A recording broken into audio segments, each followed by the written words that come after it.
Man, well, you know, X, his question mark album just passed Drake's Scorpion as Spotify's most streamed album ever, almost 8 billion streamed, which is insane. What? Right. Yeah. How did you feel about X passing away so young? You know, that really hurt me. It was just unfortunate because I'm like, I care about people and I really feel like my purpose is to be here to help people. And watching another artist, X, using everything that, not only his platform and his fame or whatever, but his experiences, right?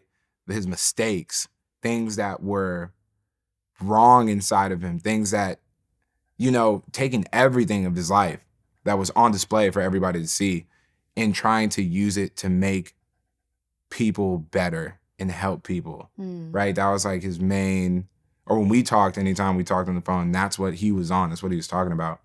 And so when he passed, I was just like, damn, you know, like, it seems like we're like anytime we're making progress, right, on that mission, like something always happens that just like sets it back. And I felt like when he passed away, I was just like, wow, you know, there's all these kids that are like depending on bro to try and figure out how to like deal with their anger and deal with their issues and deal with all this shit. And now, you know, their hero just passed away. Right. And I just felt like, I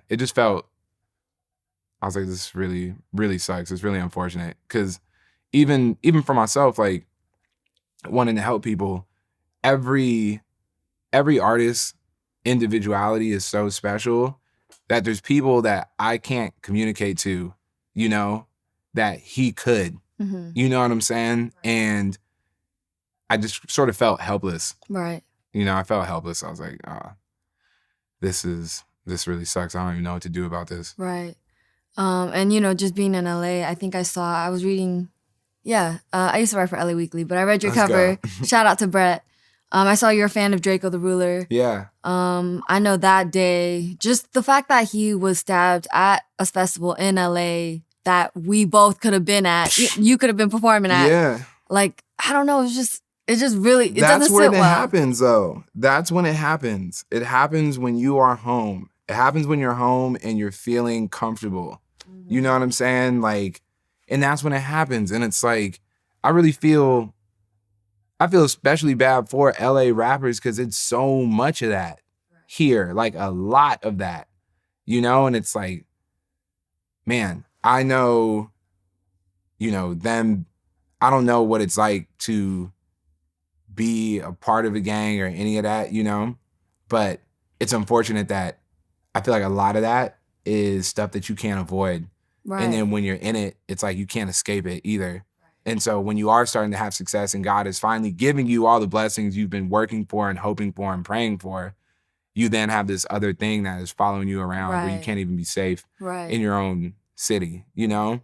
And yeah, that just sucked. I felt like, damn, man.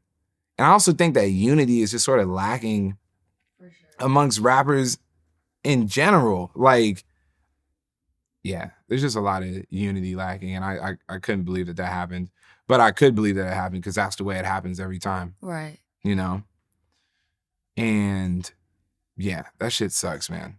And I hate the fact that shit is like encouraged. You feel me? And it's like you get famous talking about these kind of things and living that lifestyle. And when it's like, yo, people need to not encourage like beef amongst artists. Do not encourage that shit because at the end of the day, they're kids. Everybody is young as fuck. Right. And young people make bad decisions. Definitely. And so you start encouraging all this violence between fucking young people with money and, you know what I'm saying, angst, and bad shit happens. Right. So, yeah. It's unfortunate. Definitely. As you got bigger, you know, did you move differently? Did you have to hire security?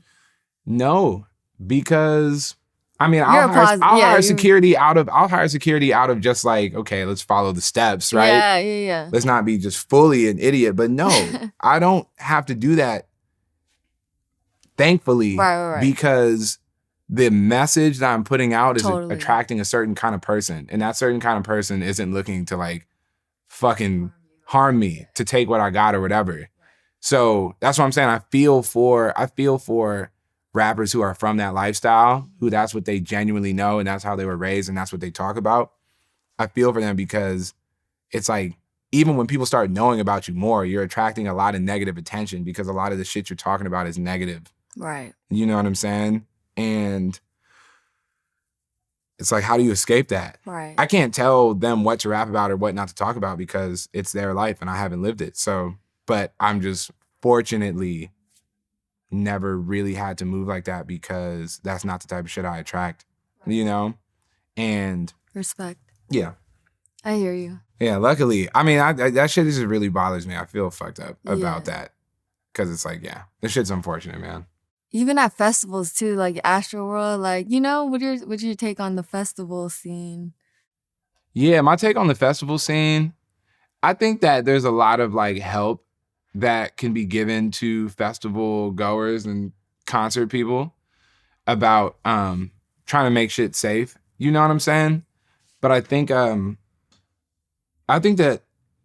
man, yeah, that shit, you got to set things up to be safe. Like the new thing that they started doing at festivals, I've realized, is the backstage shit is gone. Like ain't no more. Rolling Loud was like, yeah, ain't no backstage, you know, because that's when dumb shit will happen. So it's like, we love music, we love concerts, we love these memories that are made from them. So let's do everything in our power to extract the bullshit. Right. You know? Right. I think also kids need to stop like that whole breaking down barriers and doors and shit. This shit is stupid. It's not tight. Right. You know? Like, I saw that continuously happen.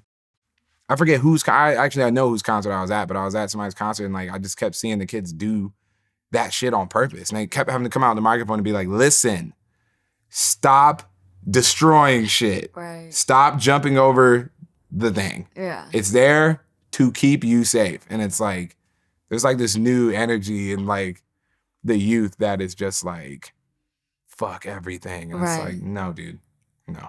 I hear you. Don't.